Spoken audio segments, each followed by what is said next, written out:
Kinakamata naman si Nigel, nagdali-dali na ko og timpla og gatas kay mamahaw siya.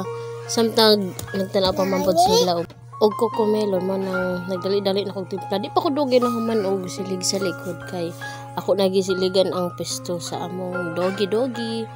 Pagka human nagdali na ko kay ano sa koy labhonon lagi. So mga tulon ko kaadlaw sa Gonson laba kay tungod lagi daghan na istak akong labonon ba.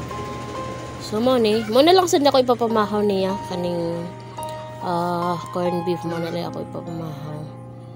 So nagdali-dali na lang ko giinit kay syempre mata na siya para mabugnaw sa. So samtang nag-init ko kanilaging pag baby no sayo sa buntag mo na siya magpupo muna sayo siya.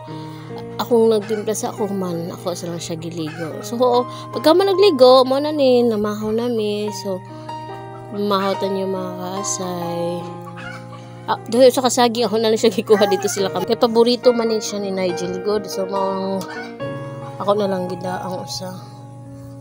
So naghilamos lang ko diha kay napag nagdali-dali na lagi ko.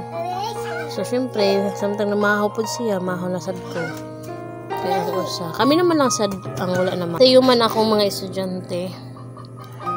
So late na sa ko nakatog kagabi tungod lagi kay naman lang ko sa akong mga labunonon karon. So nagdali-dali na ko Mahawtan niyo mga kasay. Thank you for watching everyone. Bye.